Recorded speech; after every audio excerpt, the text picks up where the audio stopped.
Kandidati i Partisë Demokratike Bars Pahia zhvilloi një takim me tregtarët e Zdralës, të cilët i prezantuan problematikat me të cilat po përballen, duke shprehur shqetësimin për trajtimin që i bëhet biznesit të vogël që sot ndodhet në prag falimenti. Ata kundërshtojnë edhe projektin e ri të Zdralës që po e heq nga zona ekonomike.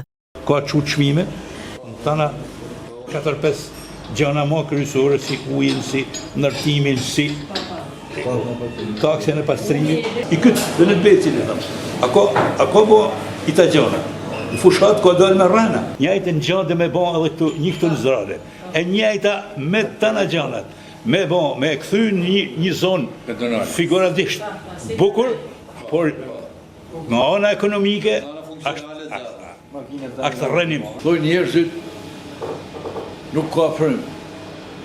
Jo më nuk ka frym, se e ka marrë frymin. Se Berisha ka hedhë disa gjana elementare oksigjen.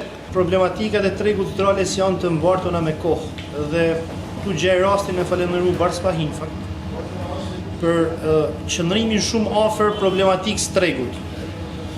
Dhe ka kënë një zonë që gjithmonë pra ne kena gjeti derë hapun ku kena çu hallet dhe problemet e atij treg. Ne kena provu këto 2 vjet se si titullari i bashkisë ignoron për ditë tregtarët e Zdrales o tregtarët e gjithë biznesit vogël në Shkodër, duke vu kamen, duke rrit taksat, duke rrit tarifat, duke ndryshu paketën fiskale.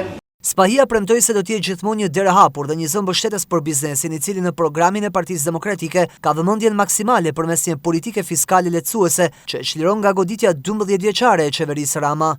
Le të bëna bashk e para për të ndryshuar këtë realitet edhe këtë qeveri armiqësore ndaj tanë shqiptarëve në përgjithësi, por veçanërisht ndaj shkodranëve. Dhe e dyta, dhe këtë nuk ka mundësi me na pengu askush, më thënë ne do të jena bashkë edhe në mbrojtje të interesit të tregtarëve aty në treg. Ana jam sigurisht që mbështetja dhe disponibiliteti ka me kanë maksimal dera ka me kanë gjithmonë e hapur. Programi i Partisë Demokratike për biznesin e vogël fokusohet në heqje të taksave, mundësi edukimi dhe trajnimi për sipërmarrësit për të rritur konkurrueshmërinë dhe zhvillimin e tyre.